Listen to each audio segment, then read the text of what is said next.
You're listening to Shifting Schools, episode 238.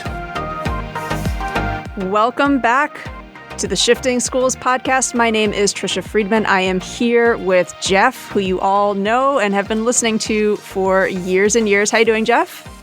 Good, Trisha. I'm excited about today's episode. We just got done talking with Reiss. He's a freelance researcher, journalist, and a cartographer based in New York City. He publishes works in places like, The New Yorker, the New York Times, the American Life, the Atlantic, NPR, the Pulitzer Center, and so many more. I mean, this guy is an interactive journalist that we get to listen to today and be thinking about where do these skills that he talks about, where do they fit in our classroom? And that brings us to today's shift to consider. Trisha, as you listened to this conversation, what's one of the shifts you have that you're considering and want our audience to consider as they listen through this as well? What I'm thinking about, Jeff, is this shift to expecting that students know how to collaborate, to giving them so many different opportunities to experience collaboration with an authentic audience. Reiss's work is all about that, working with teams, and he has to do it all the time. So when we're thinking about learning, we're thinking about storytelling. How often do our students get the opportunity to work together on telling a story? We talk a lot, Jeff, about how strongly we feel that, co-producing a podcast is an amazing learning experience for students. If you are thinking, okay, I would love to do this. I'd love to do an interdisciplinary unit, perhaps with other teachers, with other classes where our students are working together to produce a podcast, and you don't know how to get started. We have a course that's available. This is Getting Started with Podcasting. Perhaps this is a great course for you to check out, thinking about launching the new year, the next term, with that in mind. The link to that course will be available for you in the show notes. Awesome. And remember, you can get all of that over at shiftingschools.com. You can find it there under the On Offer page. As you reflect on today's conversation, what are three things and I'll help with this too. What are three things for our audience to listen for in today's episode? What are some things that are on your mind that you think are key moments in today's conversation? For me, the first one is what Aaron shares about, when he is a creator, he has to ask himself the question, what's the medium that makes the most sense for this story? And our students have access to tools that go beyond, just pen to paper, that go beyond just a slideshow. And thinking about how some of those mediums, what might it mean if we mix them together? If we think about blending in audio with artwork, with video, and really just stopping and thinking, what's the best way to tell this story, and to consider a whole range of options before settling in on just one. Yeah. And one of the things that stuck out for me, and I'd like listeners to kind of focus in on here, is this idea that he talks a lot about all of the tools that it takes to build these interactive maps that he works on. And he really starts to talk about it. Don't spend time learning the tools because the tools change so fast, but spend time learning how to learn. And I think that is such a critical piece. In education, we're constantly talking about lifelong learning.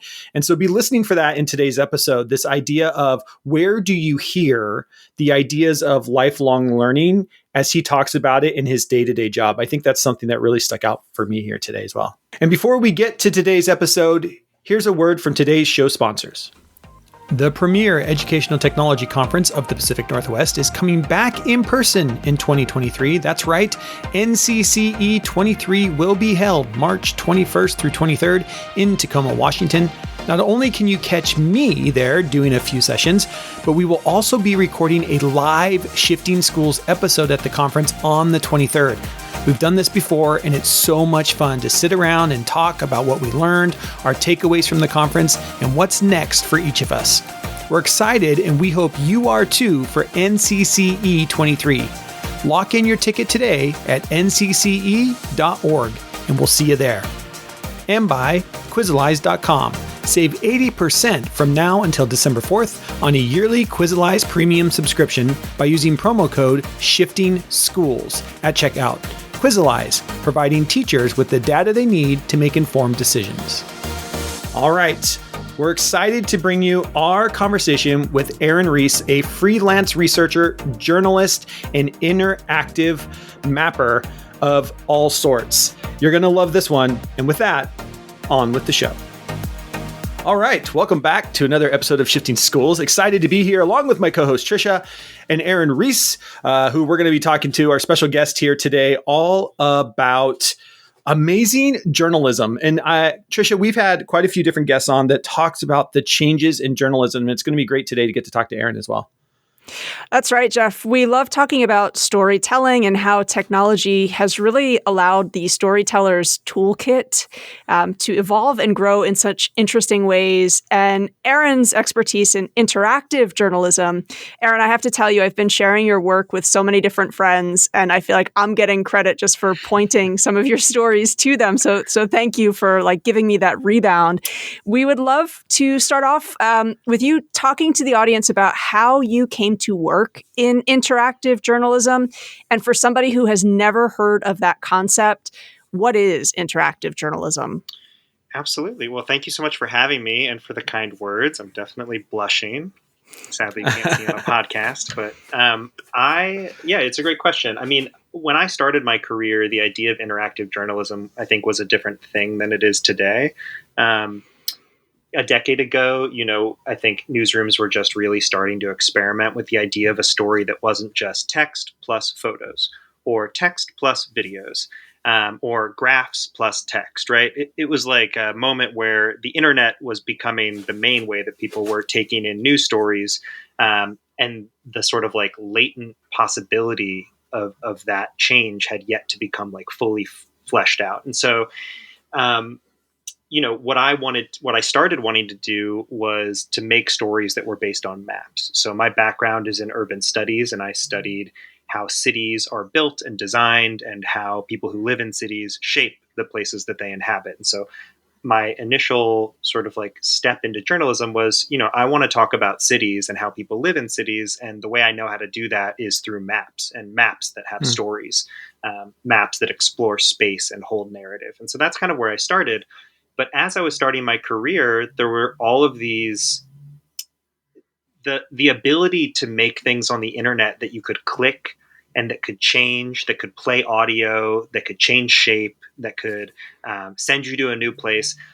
That the process of creating those things was becoming much more democratized, whereas it used to be something where only the experts who knew how to code things from scratch could create these amazing things that could change on the internet. Now these tool sets and libraries and tutorials were becoming much more popular, much more accessible. And so around the time that I started making these map stories, I also started getting into these maps don't have to be static things for the page. They can be things that you can interact with, touch, click, change. And so, it happened by accident that I arrived in what we'd call interactive journalism, kind of through the back door of maps. But, now interactive journalism is more about really immersing people in a story through many different kinds of media. So, when there are parts of the story that are rich in audio, that you can hear audio, when it's visually rich, that there can be video or text, when something needs to be a graph, that words can be expressed in a pie chart or a line chart or an annotated map. All these different ways of sort of sharing information become just tools to be used in a single immersive story that you explore on the internet. And that's kind of what I see as interactive journalism, this kind of multimedia, immersive, multi-approach to stories. And I love that because, Trisha, we've been talking now for, years in the education space about the new genre of writing called mapping stories.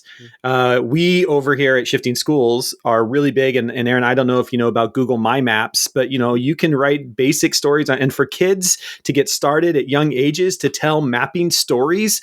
How do you add data to a map? How does that tell a story?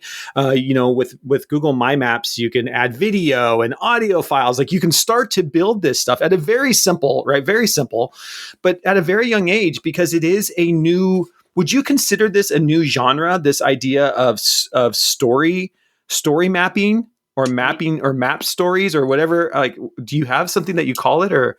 Yeah, I What do you think map think? stories is a good way to put it. I Yeah. definitely wouldn't say it's a new genre. I mean, people have been telling stories through maps for as long as people have been making marks on stone or paper. But I Right. think like in the last decade or so, the conversation around like telling stories through maps has become much more of a conversation outside of cartographers or experts Right. or map-based journalists. And it's much more of a thing that I think, everybody, including teachers, are focusing on. I mean, I started my career after college as a teacher, and some of the most exciting projects I do with students was let's map your neighborhood and tell stories about what's happening in your neighborhood and put it Yeah. on a map, right? And like that instinct of mapping where you are and marking things that are important to you is just it's so like natural and inherently Yeah. human that I think, labeling it as a map story, I think is more of a packaging thing than like a new thing. It's just like, Mm. it's kind of like a renewed interest and a renewed acknowledgement of how meaningful this kind of storytelling can be, right? Like it's been Yeah. around, but I think people are now like, oh, this is super fun, super meaningful, super accessible way to like share stories that are very local to you and very like based on place.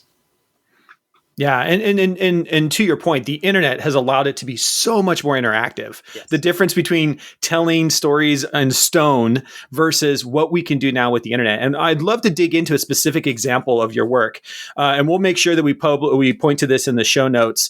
But over at the New Yorker, you did a piece entitled "New York's Shadow Transit."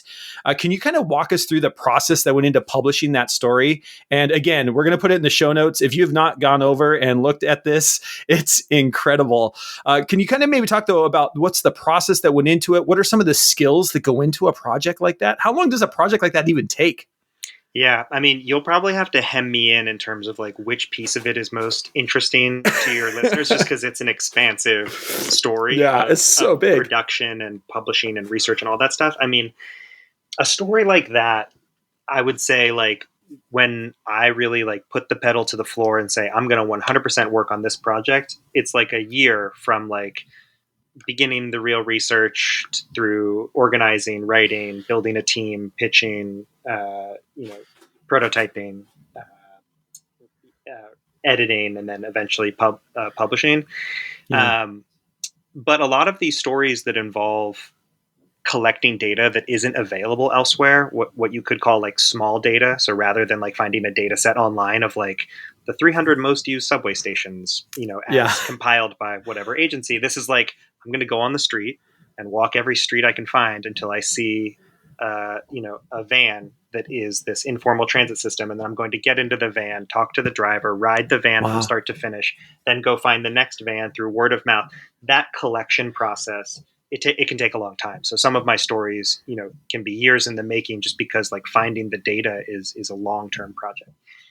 But once you have the information and you're like, okay, here's what. So for the example for that New Yorker piece, there are many different neighborhoods in New York City that don't have good transportation networks built into them by the city. Private citizens started buying vans and basically operating them as informal bus networks to connect people from where they live to where they need to go. And so I set out to map all of those informal bus networks. And once you have that information, you have those lines. The process is like it's really akin to like if you're familiar at all with like the design thinking process that like Yeah. was popularized by IDEO, but like the process of being like, okay, I have this thing, the story I want to tell. Like, does it want to be a video? Does it want to be an audio piece? Does it want to be a map? What does the map want to do? Like, what am I trying to tell? And so you're like, enter a kind of prototyping phase with a story where you're exploring different ways to tell it using different media. And that prototyping phase is super fun, super exploratory, super like filled with just like ideas. And after that, it's sort of narrowing in with the help of a team, usually. So, an editor, a designer at the newspaper or magazine, and they kind of help you hone this idea into like a single approach. And then after that, you're kind of off and running in like full production mode. Like, okay, what Hmm. kind of code do we need to build? What kind of graphics do we need to create? What kind of visual and audio assets do we need to compile so we can start like building this thing like a Lego tower, basically? I wonder That's a. too. Oh, go ahead, Go Jeff. ahead. Sorry. Go ahead, Trisha. No, go ahead.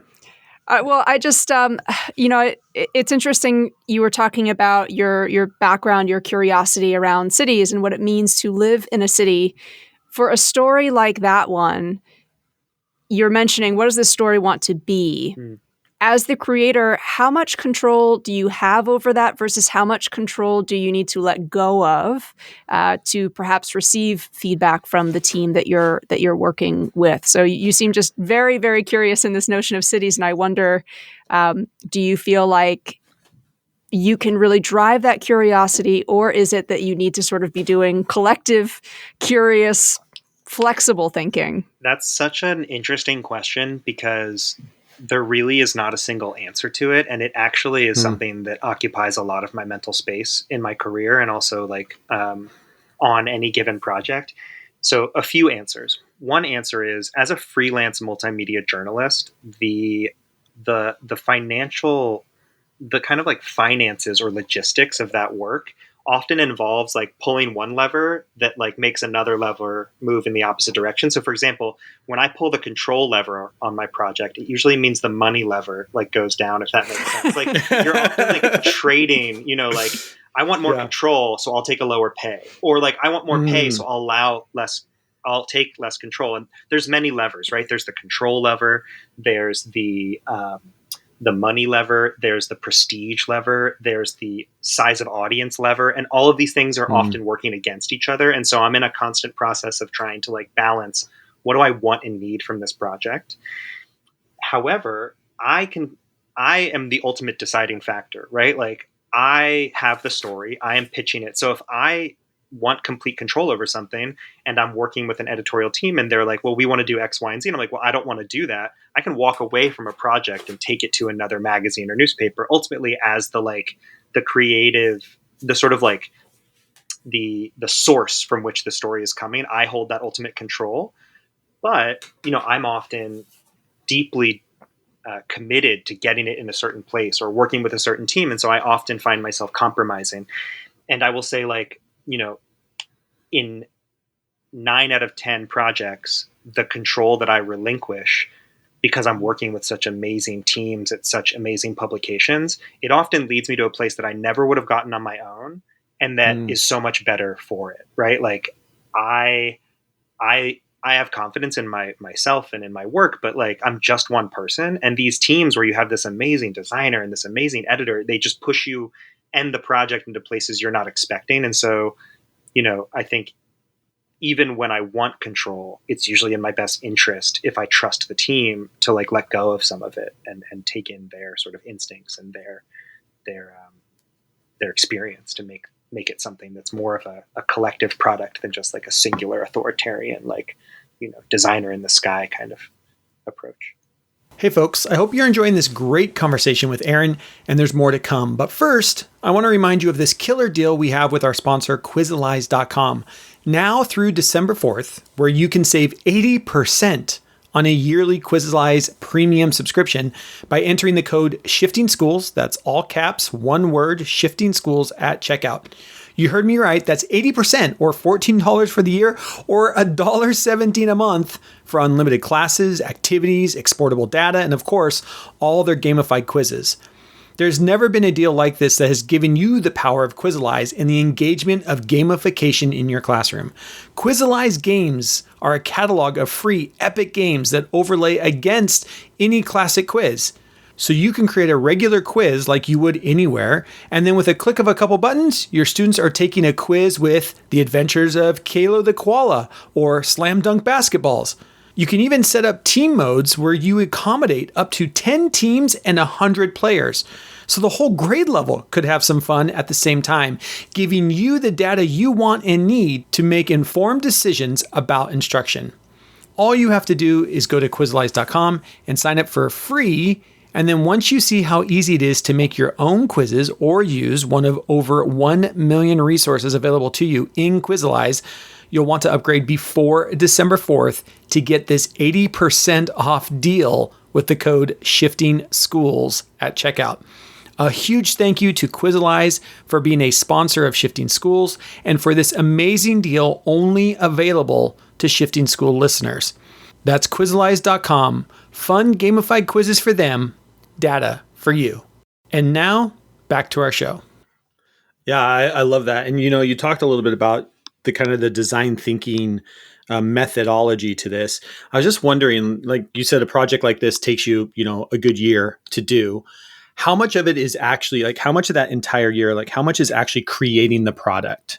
Because I think a lot of times what usually ends up happening in classrooms, and this is where I give you some time to kind of think about that.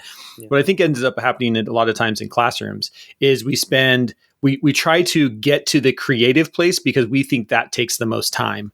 And so we rush the research stage. Like I can only imagine how much time it took you to get in vans, get out of vans, map all that out. And I find in schools a lot of times we rush some of these other stages because we just want to get the kids creating the product. Yeah. So like if you look at that whole thing, what percentage of the time is actually the create versus the other parts that you need to do to bring something like this together? So I think I could answer that question with like my journalist hat on or with my educator hat on. I think with the journalist hat, I mean, there is not an easy answer to that. Some projects require years of research. I did a story for the New York Times recently about the history of bilingual street signage in Chinatown. That was a project that took me 6 years of research because it involved digging through thousands upon thousands of archival photographs that are only available in one dusty archive in the middle of New York City and talking to people. It's just like the sort of requirements of research sometimes spiral into years. Right. The production of something usually goes quickly once a publication is signed on. So that can be a much faster process. You can't really rush research, I find, with like if you're looking for a really definitive, in-depth product. Whereas design can be rushed just because like you can either get super ambitious or less ambitious. You can't like rushing the process of finding an exhaustive truth is not really possible, but rushing the process of designing something beautiful is, because beautiful can exist at this level of complexity or this level of complexity. For those who are listening and can't see, one hand is far below another hand. But the level of complexity can be dialed dependent on what your resources or your time are. Research isn't really like that. So to put on like my educator hat, so I teach a class on map making and storytelling to students who have they're basically like graduate students. And what I do with them is I try in a single semester, we do a map making project from like conception to digital publication. And the way that I do it for them is I'm like, make your story as small as it possibly can be, right? So I'll have a student who's like, I want to study pedestrian safety and cycling safety in American cities. And I'm like, great. How about one city block in your neighborhood, right? So like choose a topic that you can explore in a single day and exhaustively research in a single day, right? So changing the scale of the story that you're working on is what I try to do in my classes, just because you can be exhaustive and rigorous if you change the scale, right? And so you don't need to worry about rushing the process if you change the scale on which you're working. So that's typically what I do with students. Is it's just about finding, scaling back their ambition with your knowledge of the process to be like, what can we actually get through in a meaningful way? It involves a lot of hard conversation with students being like, that's a great idea. That's a master's thesis. That's not something you're going to finish over the course of seven classes. 7 weeks. Yeah. Exactly. I really appreciate that, Aaron. And I think that's great advice. And I think we see sort of that, buckets worth of insight coming from, smaller scale research in many ways. I'm thinking of like one of my must listen to podcasts is Song Exploder. And essentially it's just one artist, one song, not, their whole career, just really digging into one song. So I think that's really great advice for educators and just for all of us personally too, right? Our audience is going to be curious, I think, to be thinking more about what it means to prepare the next generation of interactive journalists. And over there in the show notes, we'll be sure to link in another story. This is actually my favorite from your portfolio. It's a piece called How Informal Street Vendors Define the Sonic Landscape of Mexico's Capital. Listeners, you might even just want to pause this episode, go over to the show notes, click that link. It's incredible, Aaron. Like it really is amazing. I've gone back and revisited it several times. So I'm wondering, this is an interactive story you published with a small team. And as you reflect on that, what does it mean for you to be a collaborative storyteller? And what is it that at this point in your career where you have this amazing portfolio, what do you find yourself still needing to learn in order to do that collaborative work? Well, first of all, thank you so much for your kind words. It is like an incredibly meaningful thing to hear how somebody perceives your work, and that's not something that Hmm. often happens. My wife is like, "Good job," and then we like move on. Like the people around me have been hearing these stories for so long, so Yeah. it's amazing for me personally to hear you talk about the story. It means a ton to me, so thank you. Um, I'm going to be glowing for the rest of the day, and I would say, there's many questions I think in what you just asked.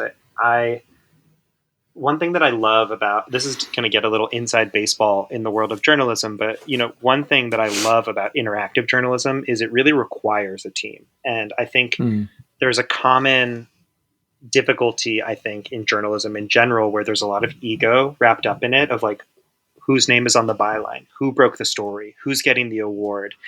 And that's something I think it's tough. I think it encourages a lot of ego building and a lot of competitiveness that is not something that I particularly enjoy. And what I love about interactive journalism is the process of making these things just requires so many different skills that it's hard. It's almost impossible to do it as a singular person. And so the structure of interactive journalism has become at the New York Times, at the New Yorker, at anywhere that you want to publish the pudding or whatever. It's become collaborative by nature because Mm. you need someone to do the hard coding to make sure it works on a laptop and it works on a phone and works with the templates of that publication.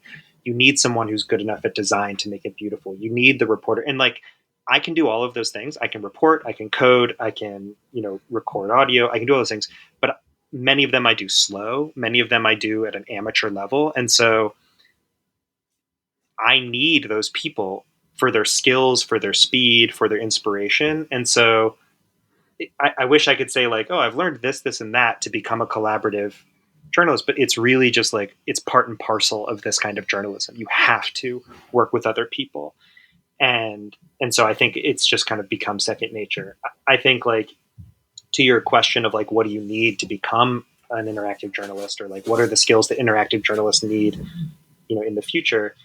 The hard skills are necessary if you want to be the person coding, right? You need to know the latest JavaScript libraries, and you need to know how to use D3 or Python to process numbers, all these languages. But by the time students in a classroom graduate and enter the workforce, those things will all be outdated, right? And so I think Mm-hmm. beyond the hard skills, what you need is an insatiable appetite for learning new tools that are constantly changing, because interactive and web development in general, but interactive journalism as a subset of that, it just changes so rapidly. The tools that I used when I was learning a decade ago don't even exist today. Yeah. You know what I mean? Like I have things that I Yeah. built in libraries that are just not serviced anymore. So when I'm teaching students now, I have to spend just as much time researching the new tools as I do teaching it. So like the tools themselves aren't really something to get bogged down on as much as it is like you kind of need the fluency in learning an interactive language, whether that's like a visual interactive language or a coding interactive language.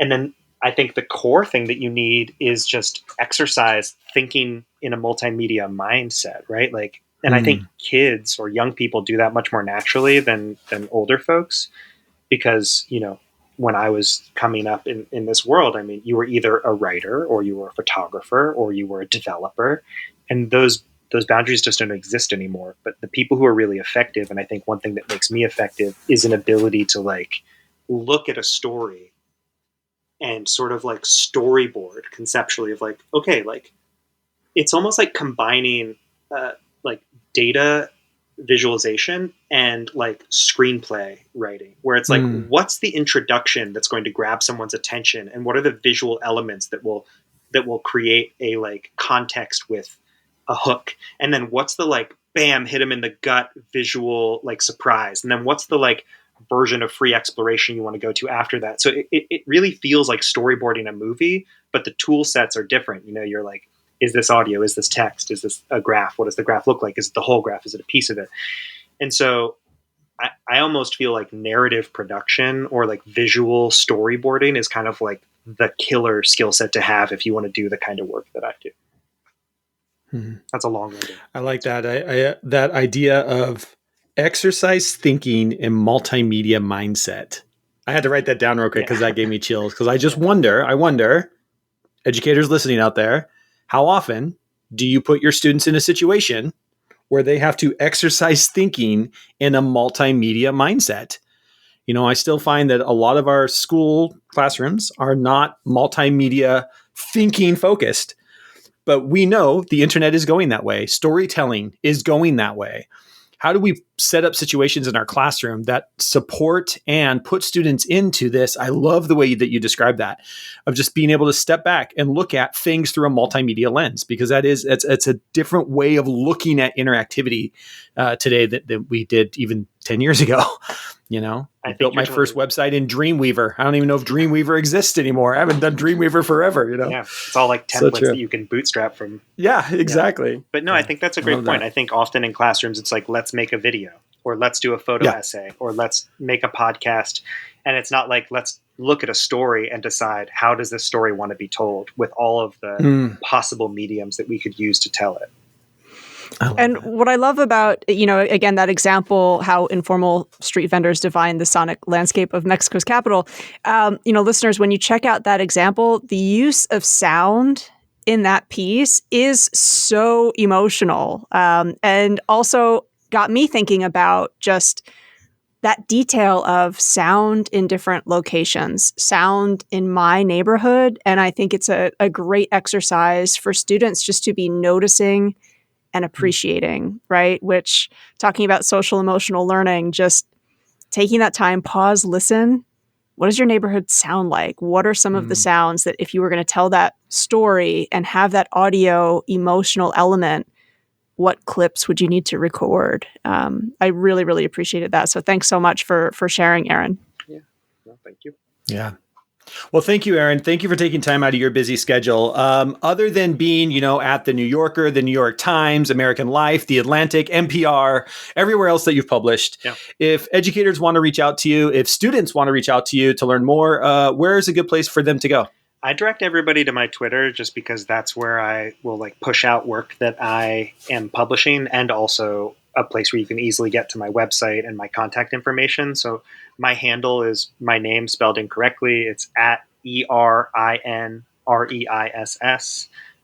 That's the most up-to-date version of my work and my contact. So that's where I would send people. Awesome. Well, thank you, Aaron. Trisha, if people want to reach out to you and learn more about the stuff that you're working on, where should they head out to? Well, first of all, maybe come to me first, because if you look at Aaron's stuff and then you come over to me, it's going to be don't do it in that order. But I'm on Twitter way too often. You can find me at Trisha, TRICIA _Fried, FRIED. And of course, our resources all over the place, shiftingschools.com. Jeff, folks want to connect with you, talk more with you. Where should they head?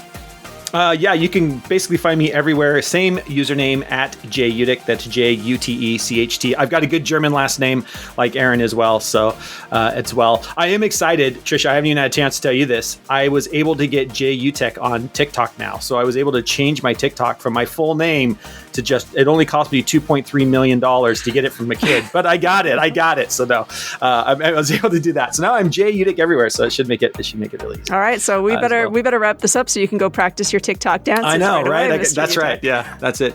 Aaron, again, thank you so much for taking time. I look forward to your next stories. You talked about, before we started recording, you have a story coming out for the kids section. Do you want to talk about that maybe a little bit? Yeah, I have a story coming out in the New York Times kids section sometime in the next month or two. I don't get to control the publication, but it's about fermented foods from around the world. And it's on the theme of rotten. So it's playing on what is the difference between rotten and fermented, and how is that a cultural construct instead of a scientific construct? That is so cool. And when that comes out, we'll make sure to tweet it out as well to our audience. That sounds so cool. I'm excited. The difference between fermented and rotten.